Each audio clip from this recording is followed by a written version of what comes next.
बिस्मिल्लाहिर्रहमानिर्रहीम। अस्सलाम वालेकुम नाज़रीन, आप यूट्यूब चैनल देख रहे हैं। मैं इमरान खान हूँ। इमरान खान साहब की मुलाकात उनकी जो मुज़ाकराती कमेटी है उससे अभी भी नहीं करवाई गई और हुकूमत ने तकरीबन हाथ खड़े कर दिए हैं। अयाज सादिक ने कहा कि इमरान खान से पीटीआई मुज़ाकराती टीम की मुलाकात करवाना मेरा मैंडेट है, ना मेरी ज़िम्मेदारी है। हालांकि जो इनकी आपस में मुज़ाकराती कमेटी की मुलाकात हुई थी वहाँ पे बाकायदा लिखा गया था कि इमरान खान साहब से जाकर मिलेगी पाकिस्तान तहरीक इंसाफ की मुज़ाकराती कमेटी, उनसे मुशावरत करेगी और उनकी हदायत की रोशनी में फिर आगे का लायामल बनेगा और दोबारा मुलाकात होगी। लेकिन अब बार बार वज़रा कहते भी रहे हैं, जो हुकूमती मुज़ाकराती कमेटी है वो कहती रही है कि मुलाकात होनी चाहिए, लेकिन मुलाकात करवाई नहीं जा रही। अब इसमें नवाज शरीफ साहब की सियासत भी कार फरमा है और बार बार पाकिस्तान तहरीक इंसाफ को कहते हैं जी अपने तहरीरी मुतालबात दे दें। तहरीरी मुतालबात के हवाले से दो चीज़ें अब तक सामने आई हैं कि हुकूमत क्यों मांगती है तहरीरी मुतालबात, क्यों बज़िद है कि तहरीरी तौर पर ही दें। हालांकि इमरान खान साहब ने ट्वीट में भी अपने मुतालबात के दो मुतालबात हैं मेरे मुज़ाकरात में, अखबारात के अंदर छप गए हैं, पूरी दुनिया को याद हो गए हैं। लेकिन ये दो मुतालबात भी हुकूमत कहती है जी लिख के दें तो हम मानेंगे। तो इसकी पहली वजह यह है कि नवाज शरीफ को ताने देने के लिए कोई एक कागज़ मैसर आ जाए कि नवाज शरीफ साहब जो है ना वो जलसों में खड़े होकर वो कागज़ दिखाएं, ये देखो जी ये मुतालबात इमरान खान करता रहा है, ये इस तरह करके ना नवाज शरीफ को सियासत करने के लिए कोई पेपर मिल जाए। तो इमरान खान के पास तो साइफर था, बहुत बड़ा पेपर था।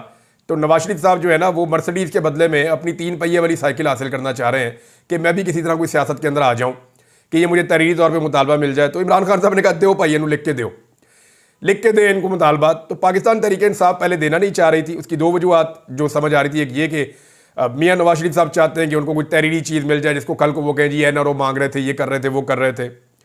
और दूसरा हुकूमत को शक है कि मुज़ाकरात कहीं और भी हो रहे हैं और वहाँ पे जो पाकिस्तान तहरीक इंसाफ हमसे मांग रही है उससे ज़्यादा कुछ देने की तैयारी हो रही है। लिहाजा ये तहरीरी तौर पे हमारे पास होना चाहिए ताकि हम कल को कहें जनाब ये देखें यही मांगा था और यही हमने देना है। और तीसरी एक चीज़ और है जो बहुत इंपॉर्टेंट है, जो किसी के जहन में नहीं आ रही, वो ये है कि पाकिस्तान तहरीक इंसाफ ने तो अभी एक लंबी तहरीक चलानी है। ये तो उनके इब्तदाई मुज़ाकरात के अंदर जो उन्होंने कहा था जी मुज़ाकरात कर रहे हैं, तो मुज़ाकरात को आगे बढ़ाने के लिए हमारी दो शराइत माने फिर मुज़ाकरात करते हैं बाकी चीज़ों के ऊपर। तो बाकी चीज़ों में तो मुज़ाकरात होने, ये तो दो वो चीज़ें हैं जिन पे इमरान खान साहब अपनी सिविल नाफरमानी की तहरीक को वापस लेंगे, उसको ख़त्म करेंगे, मुज़ाकरात के अंदर बैठ के बातचीत शुरू करेंगे और फिर उन चीज़ों पे आएंगे जो हकीकी चीज़ें हैं जिनके ऊपर बातचीत होनी चाहिए। नंबर एक, मैंडेट। इमरान खान साहब का पहले दिन से मुतालबा है कि हमने इलेक्शन जीता है, कोई 70% से ज़्यादा लोगों ने हमें वोट दिया है। 180 सीटें तो पाकिस्तान तहरीक इंसाफ पहले दिन इलेक्शन में जीत गई थी। 17 सीटों वाली जमात को उठा के पाकिस्तान में इक़्तिदार दे दिया पाकिस्तान की एस्टेब्लिशमेंट ने। ये पाकिस्तान के साथ वैसे बड़ा ही घिनौना मजाक किया इन्होंने। जो लोग बदतरीन तरीके से मुस्तरद हुए उन्हें लाके इक़्तिदार में उठा दिया। एक ऐसी खातून को पंजाब की वज़ीर आला बना दिया जो अपनी सीट ही हार गई थी और बहुत सारी और सीटें भी ये हार गए थे। इनके पास तो ये ना 3 में ना 13 में पीपल्स पार्टी इनसे आगे जा रही थी कौमी असम्बली में। तो वहाँ पे इनको इक़्तिदार दे दिया गया, इनको लाके इस खानदान को, इसकी खानदान की सियासत भी तबाह कर दी वैसे सीरियसली जो है। अब इमरान खान साहब ने मुतालबा मैंडेट की वापसी का भी करना है और आइन की बहाली का भी करना है। आइन की बहाली जो है वो 26वीं आइनी तरमीम के खात्मे के साथ मशरूत है कि 26वीं आइनी तरमीम ख़त्म हो जाए। अब इसमें एक नई डेवलपमेंट हुई है और जो सेक्रेटरी है बार के, यानी जो सुप्रीम कोर्ट बार एसोसिएशन है, उसके जनरल सेक्रेटरी सलमान मंसूर ने 26वीं आइनी तरमीम का कदम करार देने के लिए सुप्रीम कोर्ट में दरख्वास्त दायर कर दी है और उन्होंने चंद नुक्ते उठाए। एक, उन्होंने कहा कि जी जजेस की तादाद में इजाफा ना किया जाए और प्रैक्टिस एंड प्रोसीजर एक्ट में तरमीम में कदम करार देने और नए जजेस की तैनाती रोकने की भी इस्तदा की गई है। यानी अब ये सारा का सारा 26वीं आइनी तरमीम में किया गया ना कि कितने जज लाने हैं, कैसे जज लाने हैं, जजों को कौन लेकर आएगा। अब पार्लियामेंटेरियन फैसला करेंगे कि किसको जज बनना और किसको नहीं बनना। तो जो जजेस की अपनी, जो जुडिशरी की अपनी उसके अंदर अहलियत है या उसकी कैपेसिटी है, उसको बहुत मिनिमाइज कर दिया गया, यानी उसे कम कर दिया गया है। तो अब इसके ऊपर ये सारा कुछ 26वीं आइनी तरमीम में हुआ है और ये कोई पहला बंदा नहीं है जिसने 26वीं आइनी तरमीम को चैलेंज किया। कोई दर्जन भर जो लोग हैं या इससे ज़्यादा, इन्होंने 26वीं आइनी तरमीम को चैलेंज किया हुआ है। और हैरत की बात आप ये देखें कि 26वीं आइनी तरमीम के नतीजे में जो गैर आइनी, मैं उसे गैर आइनी इसलिए कह रहा हूं कि मैं 26वीं आइनी तरमीम को ठीक नहीं समझता और मेरा यह हक है कि मैं उसको ठीक समझूं या गलत समझूं। तो वो जो एक आइनी बेंच बनाया गया, जो मुतनाज़े आइनी बेंच है, जो 26वीं आइनी तरमीम की वजह से बना, वो बेंच अपने केसेस सुन रहा है लेकिन वो 26वीं आईनी तरमीम के ऊपर जितने केसेस बने हुए हैं वो नहीं सुने जा रहे। मजे की बात आप ये देखें, यानी आपको हैरत होगी इस बात से कि जो मेन मसला है कि 26वीं आईनी तरमीम ठीक है या गलत है, वो केस नहीं सुना जा रहा। लेकिन 26वीं आईनी तरमीम के नतीजे में जो कुछ तनाज़ा खड़ा हुआ है वो चल रहा है। यानी आईनी बेंच इस मुतनाज़े तरमीम के नतीजे में बना, वो मुतनाज़े बेंच केसेस सुन रहा है। लेकिन वो जो आईनी तरमीम है उसके ऊपर, जो खुद मुतनाज़े है उसके ऊपर बेशुमार लोगों ने जो है वो बार बार पिटीशन डाली है, लेकिन सुप्रीम कोर्ट ऑफ पाकिस्तान उसको सुन नहीं रही। अब सुप्रीम कोर्ट ऑफ पाकिस्तान अगर उसको सुनती है तो यहां सारा मसला हल हो जाता है। क्योंकि देखिए, मैं आपको इसको सिंप्लीफाई करता हूं, बहुत आसान कर देता हूं।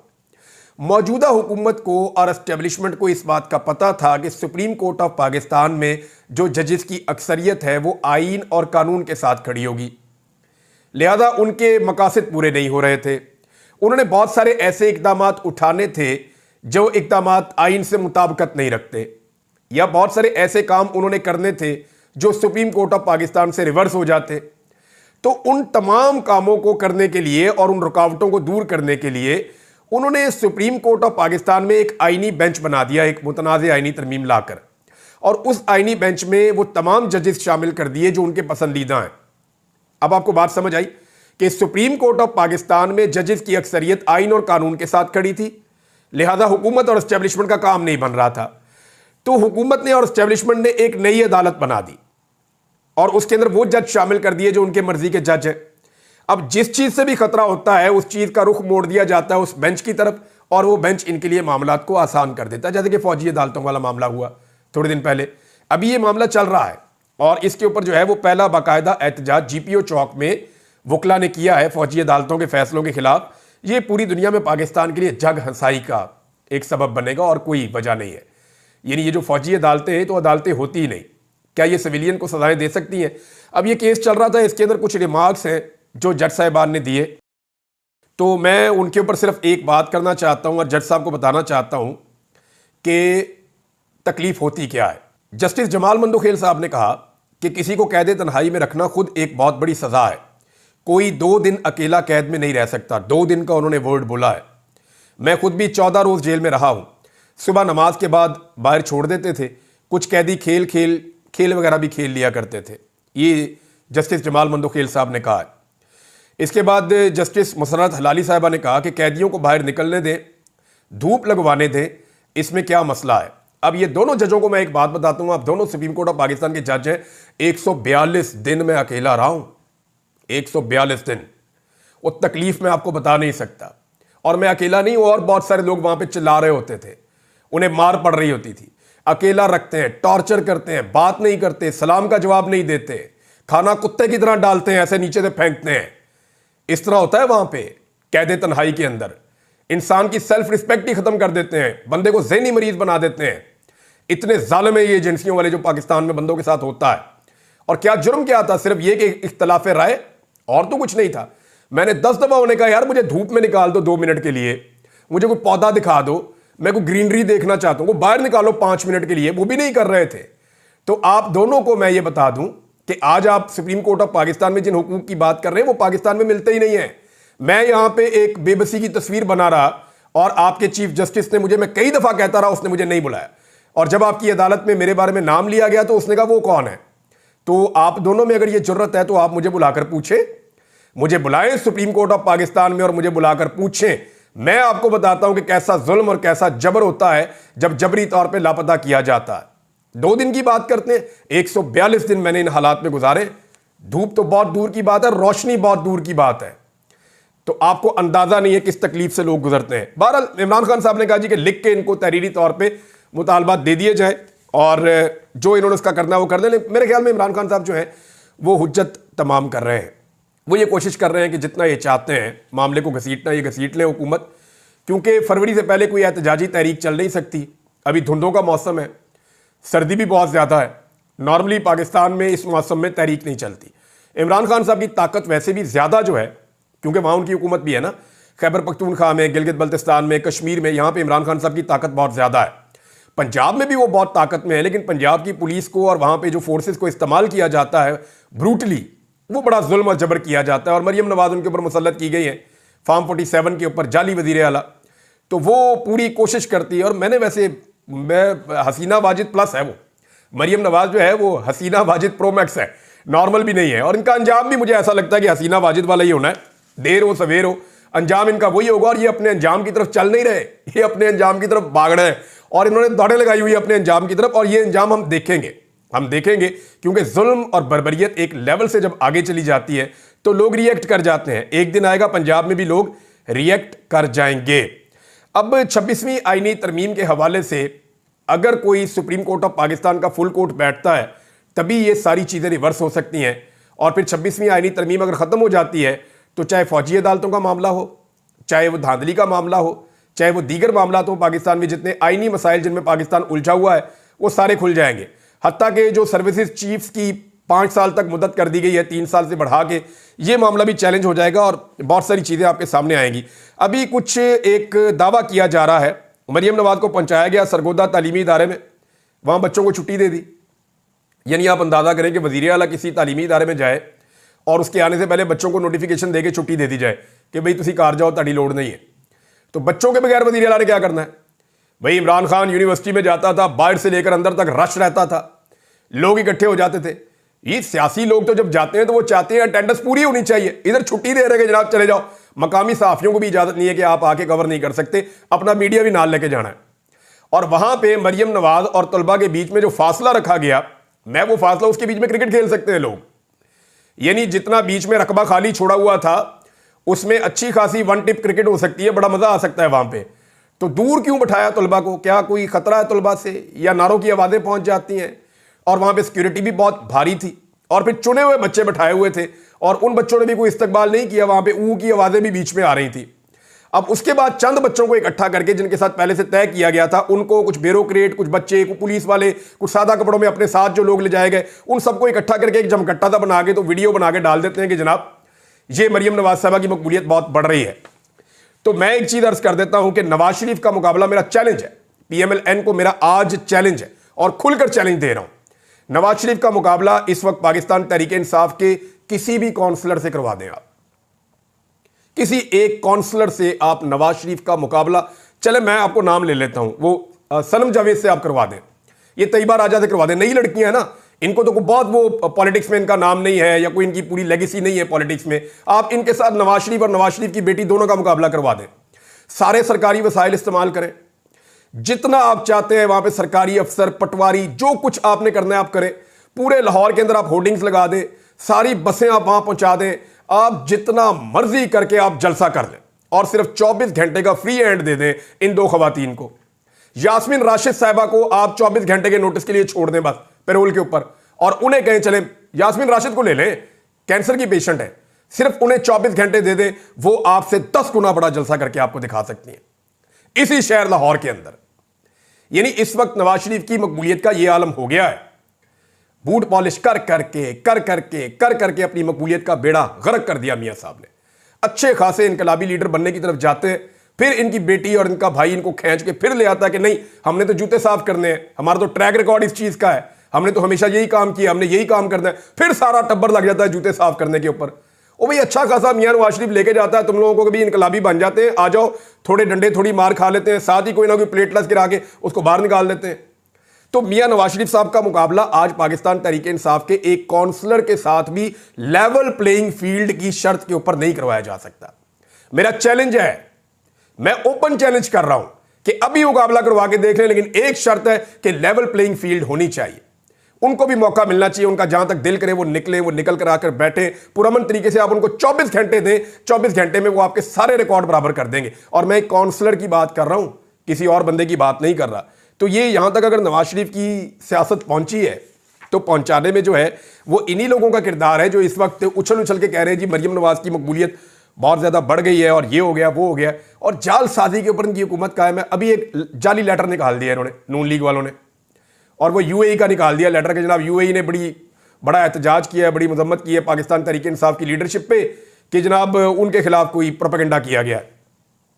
वहां से जनाब उन्होंने कहा ये तो जाली लेटर है, सारा दिन उसके ऊपर उन्होंने स्यापा डाली रखा, शाम तक उसके ऊपर उन्होंने शोर डाला, शाम को पता चला जनाब ये जाली लेटर है, और थोड़े ही घंटों के अंदर दोबारा से इनका पोल खुल गया। इमरान खान साहब ने कहा था जी 3 दिन पहले कि जो लापता कारकुनान हैं उनकी तस्वीर और उनकी जो तफसीलात हैं वो शेयर की जाएं, मगर इस बारे में 3 दिन गुजर गए, अभी तक कुछ नहीं हुआ। अब पता चला इमरान खान साहब ने एक कमेटी बना दी है और उसको कहा है कि इसके ऊपर फौरी तौर पे काम करें और फौरी तौर पे जितने भी लापता अफराद हैं उनकी तफसीलात शेयर की जाए, उनकी तस्वीर शेयर की जाए, ताकि ये मामला जो है वो इसको उठाया जाए। 26 नवंबर का एक ऐसा मामला था जिसपे पाकिस्तान तहरीक इंसाफ गिच्ची से पकड़ सकती थी इस हुकूमत को, लेकिन तहरीक इंसाफ ने उस मौके को ज़ाया किया और उन्हें लगा कि पता नहीं मुज़ाकरात में से वो क्या निकाल लेंगे। हुकूमत, मैं पहले दिन से आपको ये कह रहा हूं कि हुकूमत कभी नहीं चाहेगी कि ये मुज़ाकरात कामयाब हों, क्योंकि मुज़ाकरात की कामयाबी की सूरत में इस हुकूमत को घर जाना पड़ जाएगा। क्योंकि देखें ना, अगर इमरान खान बाहर आ गया तब तो खेल ही खत्म हो गया। इमरान खान जेल से बाहर आ जाएंगे, मुल्क उसका हो जाएगा। ये आप मेरे से लिख के ले लें। इमरान खान अगर डील किए बगैर, ये शर्त है सिर्फ, इमरान खान अगर डील किए बगैर जेल से बाहर कदम रख देते हैं और जेल से बाहर आ जाते हैं तो ये मुल्क फिर इमरान खान का है। वो इस तरह के आप देखेंगे, आपको नजर आ जाएगा, पूरा मुल्क निकल आएगा, सब लोग इमरान खान के साथ खड़े हो जाएंगे, तो सियासत तो उसकी मुट्ठी में आ जाएगी। इनके पल्ले क्या रहेगा? इनके पल्ले कुछ नहीं रहेगा, ये तफैलिये बन जाएंगे। ये सिर्फ इमरान खान का नाम लेकर अपनी सियासत किया करेंगे और इनके अपने पल्ले कख नहीं बचेगा। आज आप कद का फर्क देख लेना, नवाज शरीफ 3 दफा का वजीर आजम, इमरान खान के गोटों तक नहीं पहुंच सकता। आसिफ अली जरदारी दूसरी दफा पाकिस्तान का सदर है, इमरान खान के गिट्टों तक नहीं पहुंच सकता। इनकी औलादें आप ये देख ले, कोई शख्स भी इमरान खान का मुकाबला नहीं कर पा रहा सियासत के मैदान में। वजह सिर्फ एक है कि इमरान खान ने एस्टेब्लिशमेंट के सामने सरेंडर नहीं किया और इन सारों ने ना सिर्फ एस्टेब्लिशमेंट के सामने सरेंडर किया बल्कि इन सारों ने एस्टेब्लिशमेंट के बूट पॉलिश किए। हाँ, इनकी सियासत में वापसी एक ही तरीके से हो सकती है कि ये बुरश को और पॉलिश को एक साइड पे रखें और बूटों को धुतकार दें और ये कहें जी हम मैदान में आके सियासत करेंगे। हो सकता है 2 साल, 4 साल, 3 साल, 5 साल। इमरान खान भी इंसान है, उनसे भी गलतियां होंगी, वो सियासत के अंदर आएंगे। अगर उनकी हुकूमत बन जाती है या उनकी पार्टी की हुकूमत बन जाती है तो ज़रूरी तो नहीं है कि वो बिल्कुल दूध के धुले होंगे या दूध और शहद की नहरें बह जाएंगी। हो सकता है वो गलतियां करें और आपको मौका मिल जाए और आप वापस ऊपर आ जाएं, लेकिन जब तक आप एस्टेब्लिशमेंट की गोद में बैठे रहेंगे आपको मकबूलियत नहीं मिलेगी। और ये जो लोग इस वक्त बड़े बड़े ओहदेदारों की दोस्ती यारी के चक्कर में मौजे ले रहे हैं ना, इनके साथ भी पाकिस्तान में कुछ अच्छा नहीं होगा। मैं आपको एक स्टेटमेंट पढ़ के सुनाता हूँ। शाहिद मेतला साहब हैं, हमारे बड़े सीनियर जर्नलिस्ट हैं और जनरल बाजवा के हवाले से इनके बड़े अहम आर्टिकल्स भी आए थे। तो शाहिद मेतला साहब लिखते हैं, मोहसिन नकवी की ससुराली अजीज को पाकिस्तान क्रिकेट बोर्ड में हेड ऑफ वुमेन्स क्रिकेट तैनात कर दिया गया। इस मुल्क का निज़ाम मुलाहिजा करें, अशराफिया कैसे मुल्क के वसाइल को नोच रही है। समाज की गिरावट को देखें कि कैसे अफराद पैदा कर रहा है। मोहसिन नकवी सियासतदान नहीं था, सहाफ़ी और चैनल के मालिक थे, लेकिन उन्होंने बतौर वज़ीर आला सियासतदानों से 100 गुना ज़्यादा अकरबा परवरी का सबूत दिया। अपने दर्जन भर ज़ाती दोस्तों को सूबाई काबीना में वज़ीर और मुशीर बना लिया, जिनको हमसाए भी नहीं जानते थे, और ब्यूरोक्रेसी में अपने अजीज़ व अकारब को अहम ओहदों से नवाजा। और बेशरम टोला लोगों के पीछे लट लेकर पड़ा है कि सोशल मीडिया पर अपनी मफलूकुल हाली और महरूमिया को रोना क्यों रोते हैं। देखिए, ये सोशल मीडिया के पीछे तो सारे पड़े हैं ना। इस वक्त आप PMLN देखें या पीपल्स पार्टी देखें या पाकिस्तान की एस्टेब्लिशमेंट को देखें या आप मौलाना फजल रहमान साहब की पार्टी को देखें, तमाम पॉलिटिकल पार्टीज़ को इमरान खान साहब की 2 चीज़ों से सख्त इख्तलाफ है। एक, इमरान खान साहब का सोशल मीडिया, क्योंकि ये सोशल मीडिया वो सवालात उठाता है जो 70 साल से किसी ने उठाए नहीं। और दूसरा जो एतराज़ है वो ओवरसीज़ पाकिस्तानियों में इमरान खान साहब की मकबूलियत, क्योंकि ओवरसीज़ पाकिस्तानी बाहर से जो दबाव डालते हैं उसको पाकिस्तान की एस्टेब्लिशमेंट उठाने की सकत नहीं रखती। तो इन 2 चीज़ों के ऊपर बहुत ज़्यादा तनकीद होती है। सोशल मीडिया को पाकिस्तान तहरीक इंसाफ के अंदर से भी कुछ ऐसे लोग टारगेट करते हैं जिनकी निशानदेही सोशल मीडिया करता है। मिसाल के तौर पे पाकिस्तान तहरीक इंसाफ का सोशल मीडिया आजकल बहुत ज़ोर से आवाज़ उठा रहा है उन लोगों के खिलाफ जो इमरान खान साहब के ट्वीट को रीट्वीट नहीं करते, इमरान खान साहब के बयानिए का बोझ नहीं उठा सकते। वैसे कहने को वो इमरान खान साहब के वफादार हैं, इमरान खान साहब के नज़रिए पर खड़े हैं, लेकिन इमरान खान साहब जो ट्वीट लिखवाते हैं, जो ट्विटर उनका ट्वीट करता है या वो जो एक्स के ऊपर अपना एक पोस्ट डालते हैं उसको रीपोस्ट करने की भी जरूरत नहीं करते। और ये थोड़े नहीं हैं, ये वो तमाम लोग हैं जो MNAs बन गए, ये वो तमाम लोग हैं जो MPAs और मिनिस्टर्स बन गए, ये वो तमाम लोग हैं जो सेनेटर्स बन गए। इनमें इक्का दुक्का है जो इमरान खान साहब की, जितना भी इमरान खान साहब का एक बयानिया है जो उसका बोझ उठा सकते हैं, ज़्यादातर लोग ये बोझ भी नहीं उठा पा रहे। नाज़रीन, राना सनाउल्लाह साहब ने, सूबाई सदर भी हैं PMLN के, उन्होंने एक प्रेस कॉन्फ्रेंस की है जिसमें उन्होंने अलीमा खान और पाकिस्तान तहरीक इंसाफ के कारकुन हैं उनके बीच में जो एक कन्वर्सेशन है उसके स्क्रीन शॉट जो है वो शेयर किए गए। PTI के अंदर लड़ाई पड़ी हुई है। देखें, जब लेवल ये आ जाए कि एक पार्टी का सूबाई सदर एक दूसरी पॉलिटिकल पार्टी के लीडर की बहन के ट्वीट के स्क्रीनशॉट शेयर करके अपने आप को पॉलिटिकली रेलिवेंट करने की कोशिश कर रहा हो या दूसरी पार्टी के अंदर दरार डालने की कोशिश कर रहा हो, तो इसका मतलब यह है कि तुसी हाथ खड़े करके हार मान लो। यानी राणा सनाउल्लाह साहब से मुझे ये उम्मीद नहीं थी। वो बड़े लॉजिकल इश्यूज़ के ऊपर बात करते हैं हमेशा से।